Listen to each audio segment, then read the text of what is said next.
இன்றே டவுன்லோட் செய்து உங்கள் ஃபேவரட் ஷோக்களை என்ஜாய் பண்ணுங்க. அம்மா வாரேவதி. அம்மா, எனக்கு ஆபரேஷன் பண்ண டாக்டரோட பொண்ணு ராதிகா வந்திருந்தாங்க, பாத்தீங்களா? பார்த்தேன். நீ முதல்ல விஷயத்த சொல்லு ரேவதி. நான் உங்ககிட்ட ஒரு டவுட் கேட்கணும். நீங்க மறைக்காம உண்மையை சொல்லணும், சரியா? நீ கேளு. நான் எனக்கு என்ன உண்மை தெரியுமோ அதை சொல்றேன். எனக்கு ஏற்கனவே கல்யாணம் ஆயிடுச்சா? ராதிகா எனக்கு கல்யாணம் ஆயிடுச்சுன்னு சொல்றாங்க.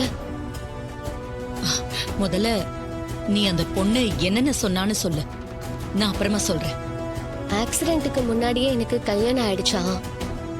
ஆக்சிடென்ட்டுக்கு பிறகு எனக்கு எல்லாமே மறந்து போயிடுச்சா? அதான் எனக்கு கல்யாணம் ஆனதை நான் மறந்துட்டேன்னு ராதிகா சொன்னாங்க. இது உண்மையாமா? சிரிக்காதீங்கம்மா.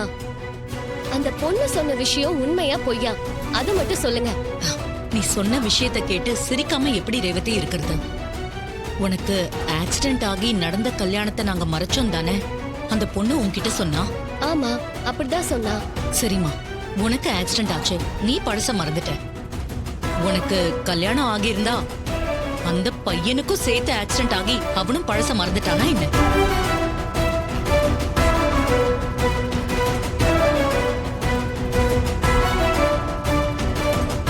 சொல்லுமா.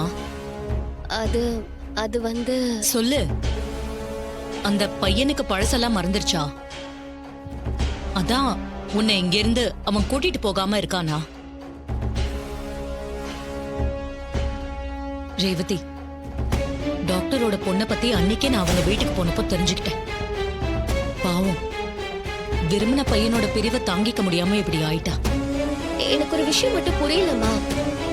அவங்க மென்டலி சிக்காவே இருக்கட்டும், ஆனா எப்படி சரியா எனக்கு ஆக்சிடென்ட் ஆன விஷயத்த சொல்லி என்னோட ப்ராப்ளம சொன்னாங்க? என்னம்மா நீ நான் டாக்டருக்கு பத்திரிக்கை கொடுக்க போகும்போது டாக்டரோட உன் ஆக்சிடென்ட் பத்தி பேசிக்கிட்டு இருந்தோம்.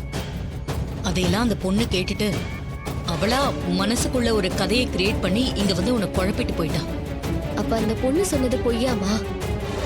அம்மா மேல உனக்கு நம்பிக்கை இல்லையா ரேவதி?